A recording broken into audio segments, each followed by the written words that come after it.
नमस्कार दोस्तों, एक बार फिर आप सभी का स्वागत है आपके YouTube चैनल ज्ञान का विकास एजुकेशन में। तो स्टूडेंट्स, आज की वीडियो में बात करेंगे क्लास 12 हिस्ट्री का छठा चैप्टर भक्ति सूफी परंपराएं। ये आपका बुक नंबर 2 का तो दूसरा चैप्टर, लेकिन ये ओवरऑल छठा चैप्टर है।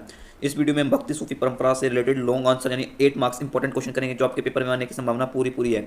आप सभी को पता होगा कि क्लास 12 में जो लॉन्ग क्वेश्चन आते हैं वो 8 मार्क्स के होते हैं। तो आज की वीडियो में हम 5 लॉन्ग क्वेश्चन करेंगे। अगर आपके पेपर में इस चैप्टर से लॉन्ग क्वेश्चन आए तो जो मैं करवा रहा हूँ उसी से आएंगे, मैं दावा ठोक के कह सकता हूँ। ठीक है। और ये वाली वीडियो सेशन 2026-27 यानी न्यू अपडेट सिलेबस पर आधारित है। न्यू सिलेबस है, अपडेट सिलेबस। तो वीडियो को लाइक कर दें अगर वीडियो अच्छी लगे तो प्लीज़। तो चलिए वीडियो को स्टार्ट करते हैं। हमारे भक्ति सूफी परंपरा चैप्टर से रिलेटेड इंपॉर्टेंट एमसीक्यू। दोस्तों, मैंने पहले ही इस चैप्टर से रिलेटेड 3 वीडियो बना दिया, जिसमें मैंने इस चैप्टर की समरी व इंपॉर्टेंट एमसीक्यू करवा दी हैं। मैं लिंक तीनों वीडियो का डिस्क्रिप्शन में दे दूँगा, प्लीज़ इन वीडियो को चेकआउट कर लेना। तो चलिए आज की वीडियो को स्टार्ट करते हैं। तो प्यारे स्टूडेंट्स, हमारा चैप्टर है चैप्टर नंबर 6 भक्ति सूफी परंपरा, यानी 8वीं से लेकर 18वीं सदी तक जो जो धार्मिक विचार हुए थे, जो धार्मिक गुरु हुए थे, संत कवि हुए थे और लोगों की श्रद्धा थे, ग्रंथ थे, हम वो सब चीज़ें पढ़ें इस चैप्टर में। ठीक है। मैंने पार्ट 1 व पार्ट 2 में ये मैंने 24 पॉइंट डिस्कस कर दिए थे। प्लीज़ देख लेना, इंपॉर्टेंट पॉइंट्स आपके पेपर में आने की संभावना पूरी पूरी है। देखिए, और पार्ट 3 में मैंने ये सारे इंपॉर्टेंट एमसीक्यू करवा दिए थे। 21 एमसीक्यू ये वाले। ठीक है, देख लेना। ठीक है, यहाँ तक करवा दिए थे। और आज की वीडियो हम करेंगे लॉन्ग क्वेश्चन। ठीक है, लॉन्ग क्वेश्चन आज की वीडियो में हम करेंगे। तो चलिए स्टार्ट करते हैं। हमारा पहला लॉन्ग क्वेश्चन है, सूफी मत के मुख्य सिद्धांतों की व्याख्या कीजिए। आपको पता है कि जब भारत में दिल्ली सल्तनत की स्थापना हुई थी तो सूफी भी आए थे, सूफी भी भारत में आए थे। तो सूफी संत के हमें यानी सूफी मत यानी सूफी संत यानी उनके सिद्धांतों की हमें व्याख्या करनी है, सूफी मत की हमें व्याख्या करनी है। तो टोटल दोस्तों 8 क्वेश्चन आंसर हैं। तो ठीक है, तो हमारा पहला सूफी मत की विशेषता में बताना है, यानी सूफी संत आए थे ना, उनकी हमें विशेषता बतानी है, उनके सिद्धांत की विशेषता। देखिए, एक ईश्वरवाद, यानी उनके अनुसार ईश्वर एक ही है, अलग अलग ईश्वर नहीं है, ईश्वर का एक ही रूप है। आत्मा में विश्वास, वह आत्मा में विश्वास करते थे। अल्लाह ने जगत की सृष्टि किया, उनके अनुसार अल्लाह ने पूरे जगत की सृष्टि किया को बनाया है। सभी जीवों में मानव श्रेष्ठ है। वो कहते हैं कि जो धरती में जो भी जीव है उनमें सबसे अच्छा मानव है, मानव ही श्रेष्ठ है सभी जंतुओं में। कुरान एक महान ग्रंथ है। सूफी संतों के अनुसार, सूफीवाद के अनुसार कुरान एक सबसे बड़ा ग्रंथ है, वह महान ग्रंथ है। और रहस्यवाद व वैराग्य, उनके अनुसार हमें रहस्यवाद वैराग्य नहीं, दुनिया की होड़ से भागना चाहिए, यानी दुनिया की होड़ यानी विलासिता वस्तु से दूर रहकर हमें वैराग्य है, ईश्वर की प्राप्ति करनी चाहिए, रहस्यवाद में जाना चाहिए, हमें चीज़ों की खोज करनी चाहिए। ठीक है। गुरु अथवा पीर का महत्व, सूफीवाद हम हिंदू धर्म में गुरु कहते हैं, लेकिन सूफी संत या सूफीवाद में उसे पीर कहा जाता है। ठीक है। और 8वां प्रेम साधना पर बल, उन्होंने अपने ईश्वर की साधना पर बल दिया, यानी उनसे प्रेम करना। परमात्मा यानी अल्लाह की प्राप्ति जीवन का परम लक्ष्य, यानी सूफी मत में यानी सूफीवाद में उन्होंने अल्लाह की प्राप्ति के लिए अपने जीवन का लक्ष्य रखा। इंपॉर्टेंट पॉइंट्स हैं, छोटे छोटे पॉइंट है, प्लीज़ इनको एक बार फिर से देख लेना। ठीक है। हमारा दूसरा क्वेश्चन है, भक्ति परंपरा में स्त्रियों की योगदान, यानी आपको पता होगा कि कुछ स्त्रियों के नाम भी आए थे, यानी भक्ति परंपरा में जो 8वीं से लेकर 18वीं सदी में हुई थी, उसमें कुछ स्त्री संत भी थे, तो हमें उनकी व्याख्या करनी है भक्तिवाद में। देखिए, कुछ स्त्रियाँ हैं, मीराबाई है, कराईकालम मैयार है और आंडाल है। ठीक है, हम इनकी व्याख्या करेंगे। देखिए, पहला मीराबाई सगुण भक्ति शिखाती, उनके वह सगुण भक्ति करती थी वो, तो सगुण भक्ति करती है, वो कवित्री थी, उनकी वो श्लोक लिखती थी। ठीक है। कृष्ण भक्ति में लीन, मारवाड़ की रानी 15वीं से 16वीं शताब्दी, पति का राजमहल व ऐश्वर्य को त्याग कर वह कृष्ण भक्ति में लीन होगी। मैंने आपको पार्ट 1 में बताया था कि मीराबाई मारवाड़ के मेड़ता जिले की राजपूत राजकुमारी थी। उनका विवाह उनकी इच्छा के विरुद्ध मेवाड़ के सिसोदिया कुल में कर दिया गया, लेकिन वह श्री कृष्ण को अपना एकमात्र पति स्वीकार कर चुकी थी और वह पत्नी और माता के कर्तव्य से दूर और राजमहल से दूर चली गई और अपने ईश्वर यानी श्री कृष्ण की आराधना करने लगी, उनकी भक्ति करने लगी और उनके ऊपर गीत गाने लगी 15वीं से लेकर 16वीं शताब्दी के बीच। ठीक है। हमारा दूसरा पॉइंट है आंडाल। ये आंडाल एक विष्णु भक्त थी, विष्णु की प्रेयसी तथा प्रेम भावना को छंदों में व्यस्त करने वाली एक अलवार संत थी। देखिए, अलवार व नैनार संत। अलवार संत कौन थे? जो श्री विष्णु की भक्ति करते थे। और नैनार संत कौन थे? जो भगवान शिव की तपस्या करते थे। तो आंडाल एक अलवार स्त्री संत थी, वो भगवान विष्णु को अपना मतलब एक प्रकार से प्रेसी माना उनको और अपने प्रेम भाव को छंदों के रूप में उन्होंने व्यक्त किया आंडाल ने। ठीक है। और एक कराईकाल अम्मैयार, यह नैनार स्त्री संत थी, ये भगवान शिव की एक भक्ति घोर तपस्या का मार्ग अपनाया, उन्होंने तपस्या का मार्ग अपनाया, घोर सामाजिक कर्तव्य का परित्याग किया, यानी जो ब्राह्मणों द्वारा नियम दिए गए थे उनकी अवहेलना की, उनको नहीं माना। इन सभी स्त्री भक्तों ने अपनी जीवन पद्धति व रचनाओं द्वारा पितृ सत्तात्मक आदर्शों को चुनौती दी। आपको पता है कि उस समय पितृ सत्तात्मक व्यवस्था यानी पुरुष प्रधान समाज था, लेकिन इन महिलाओं ने महिलाओं की भूमिका बढ़ाने यानी महिलाओं को सर्वश्रेष्ठ करने के लिए योगदान दिया। ठीक है। इसी के साथ हमारा दूसरा क्वेश्चन भी हो जाता है। दूसरे क्वेश्चन में कुल मिला के 3 स्त्री संतों की बात थी, तो मैंने आपको बता दिया, एक बार फिर से आप देख लेना। हमारा तीसरा क्वेश्चन है, कबीर एक समाज सुधारक थे। कबीर की शिक्षाओं के संदर्भ में उनकी समीक्षा की जाए, यानी हमें बताना है कि क्या कबीर समाज सुधारक थे व उनकी शिक्षाओं का भी हमें व्याख्या करनी है। देखिए, एक चार्ट सुंदर सा बना हुआ है, इससे हम बता सकते हैं कि कबीर एक समाज सुधारक थे। ठीक है, और उनका समाज में क्या क्या योगदान था। देखिए, पहला है एकेश्वरवाद में विश्वास। जैसे मुस्लिम धर्म में ही मुस्लिम धर्म के संत व लोग एकेश्वरवाद यानी उनके अनुसार ईश्वर का कोई रूप लिंग आकार नहीं होता, ईश्वर केवल एक ही होता है। तो कबीर ने भी एकेश्वरवाद का समर्थन किया है, उनका विश्वास एकेश्वरवाद था। और उन्होंने नाम स्मरण परंपरा पर बल, उनके अनुसार अगर यदि हमें ईश्वर की प्राप्ति यानी अपने ईश्वर की प्राप्ति करनी है तो हमें अपने ईश्वर का नाम जप करना होगा लगातार। ठीक है, और उन्होंने धर्मनिरपेक्ष दृष्टिकोण यानी उनके अनुसार वह कहते थे कि भेदभाव नहीं करना चाहिए हमें, धर्मनिरपेक्ष दृष्टिकोण था उनका। और मूर्ति पूजा तथा बहुदेववाद का खंडन, उन्होंने मूर्ति पूजा को कबीर ने मूर्ति जो हिंदू धर्म में मूर्ति की पूजा की जाती है उसकी अवहेलना की। और बहुदेववाद, उनके अनुसार देवी देवता अनेक प्रकार के नहीं होते, और उन्होंने मूर्ति पूजा खंडन यानी मूर्ति को तोड़ने का भी समर्थन किया कबीर ने। और सामाजिक समानता का भाव यानी उनके अनुसार समाज में समानता होनी चाहिए, जाति विहीन समाज विचार यानी समाज में जातियाँ नहीं होनी चाहिए, समाज विचार यानी समाज में सभी लोगों के विचार रखने चाहिए ताकि समाज आगे बढ़ सके, समाज में सभी लोगों का प्रभुत्व हो, एक लोगों का नहीं। तो इन पॉइंट्सों से हमें पता लगता है कि कबीर भी एक समाज सुधारक थे। ठीक है, हमारा चौथा क्वेश्चन है सूफी संतों के राज्य के साथ संबंधों पर प्रकाश डालिए। हमें बताना है कि सूफी संतों के राज्य के साथ क्या संबंध थे, हमें वो बताना है। तो संबंध तो कभी अनबन कभी अच्छे भी रहते थे। पहले देखिए, सूफी संत स्वयं सत्ता से दूर पर रहने पर बल देते थे। देखिए, सूफी संत कभी भी सत्ता यानी मतलब पॉलिटिक्स यानी मतलब राजनीति में नहीं जाते थे, केवल अपने आप को सत्ता से दूर करते थे।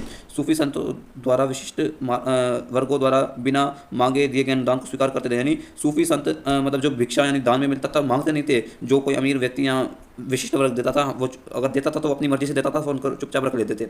सुल्तानों द्वारा खानकाह को कर मुक्त भूमि अनुदान, आपको पता है कि सूफी संत खानकाह में रहते थे, इसलिए उन्होंने सुल्तानों ने खानकाह को भी कर सुल्तानों ने खानकाह में कर नहीं लगाया और भूमि भी अनुदान दी सूफी संतों को सुल्तानों ने।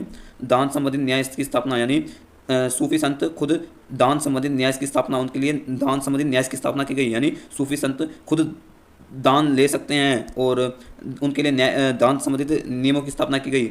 सूफी संतों की लोकप्रियता के कारण शासक भी उनका समर्थन पाना चाहते थे। आपको पता है कि सूफी संत उस समय बहुत अधिक फेमस थे, तो इस वजह से भी शासक भी उनके समर्थन पाना चाहते थे ताकि उनका भी समर्थन बना रहे, क्योंकि सूफी संतों का समर्थन जितना होगा उतना शासक होगा। ठीक है, इसलिए शासक उनकी मदद करते थे, उनका समर्थन पाने की कोशिश करते थे। छठा क्वेश्चन है, शासक अपनी कब्र सूफी संतों की दरगाह तथा खानकाहों के नज़दीक बनाते थे। ठीक है, आपको पता है कि जो शासक हुआ करते थे उस समय अपनी कब्र सूफी संतों की दरगाह, क्योंकि उनकी दरगाह पर लोग आते जाते थे, और खानकाह के नज़दीक बनाते थे ताकि वह मरने के बाद भी लोकप्रिय रहें। सातवां पॉइंट है, सुल्तानों तथा सूफियों के बीच तनाव के उदाहरण मिलते हैं। यानी जो उस समय शासक सुल्तान रहा करते थे और सूफियों के बीच संघर्ष भी रहा करता था। अपने अपने आचारों पर बल देकर झुके प्रमाण करना, कदम चूना नहीं, यानी उन दोनों के बीच अपने अपने नियमों आचार पर बल देते थे। दोनों अपने अपने नियमों को बल देते थे। जैसे सूफी संत सूफीवाद में झुककर प्रमाण करना, कदम चूमना, मतलब ये दोनों सुल्तान व सूफियों के बीच संघर्ष के कारण थे। यानी दोनों अपने आचारों पर बल देते थे। ठीक है, हमारा इसी के साथ चौथा क्वेश्चन भी हो जाता है, इजी क्वेश्चन है सारे। हमारा पांचवा क्वेश्चन है, कबीर की प्रमुख शिक्षाओं को बताइए तथा उनका सर्वेक्षण किस प्रकार हुआ। कबीर की शिक्षाएं हैं। पांचवें क्वेश्चन में हमें कबीर की शिक्षाओं के बारे में बताना। देखिए, पहले मैं बता देता हूँ कबीर की शिक्षाओं का संग्रह, उसकी विशेषता। देखिए, कबीर की शिक्षा तीन विशिष्ट परंतु परस्पर परिपाटियों में संकलित है। कबीर बिंजक, कबीर ग्रंथावली और आदि ग्रंथ साहिब। कबीरदास की शिक्षाओं को इन तीन जगह कबीर बिंजक, कबीर ग्रंथावली और आदि ग्रंथ साहिब में संकलित यानी एकत्रित किया गया है।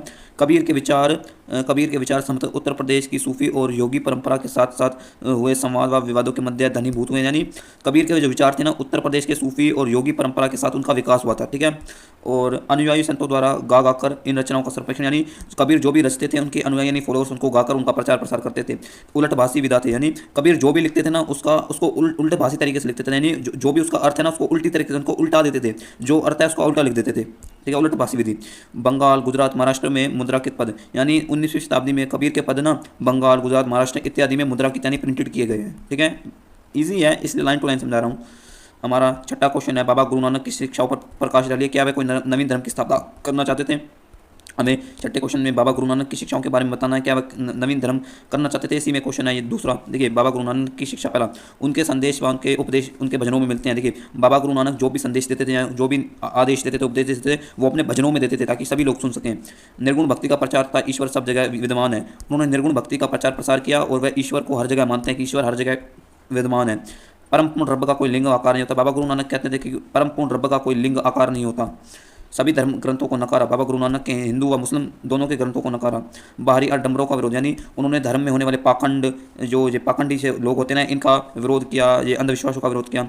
नाम स्मरण तथा जाप पर बल। उन्होंने कहा कि यदि हमें ईश्वर की प्राप्ति करनी है यानी अपने ईश्वर से सच्चा प्रेम करना है तो हमें ईश्वर का नाम जप करना होगा। किसी भी जाति या संप्रदाय पर जोर नहीं दिया। उन्होंने किसी भी जाति संप्रदाय यानी वो मतलब किसी भी नई जाति, कोई भी नया धर्म नहीं बनाना चाहते थे। बाबा गुरु नानक कोई नवीन धर्म की स्थापना नहीं करना चाहते थे। ठीक है, गैस तथा आध्यात्मिक जीवन की तारमस्यता को बनाए रखने के लिए मध्यम मार्ग को अपनाने पर बल। देखिए, आप सभी को पता होगा कि कुछ लोग कहते हैं कि यदि हम भजन करेंगे तो हम अपने जीवन को कैसे आगे बढ़ाएंगे, फिर हमें पैसा कहाँ से मिलेगा। देखिए, बाबा गुरु नानक ने कहा है कि हमें गृहस्थ जीवन में जीना यानी अपने परिवार की भी देख रेख करनी, उन्हें भी टाइम देना, लेकिन हमें आध्यात्मिक यानी ईश्वर भजन मार्ग इत्यादि पर भी चलना पड़ेगा। इसलिए उन्होंने मध्यम मार्ग यानी बीच के रास्ते को अपनाने का कहा है। हमें गृहस्थ जीवन भी बताना है और आध्यात्मिक जीवन भी अपनाना है। ठीक है, शब्द के माध्यम से ईश्वर का गुणगान यानी अच्छे शब्दों से अपने ईश्वर का गुणगान करें। बाबा गुरु नानक किसी नया धर्म नहीं बनाना चाहते थे। ठीक है, वो नया धर्म नहीं बनाना चाहते थे। सिंपल। हमारा छठा क्वेश्चन भी हो जाता है।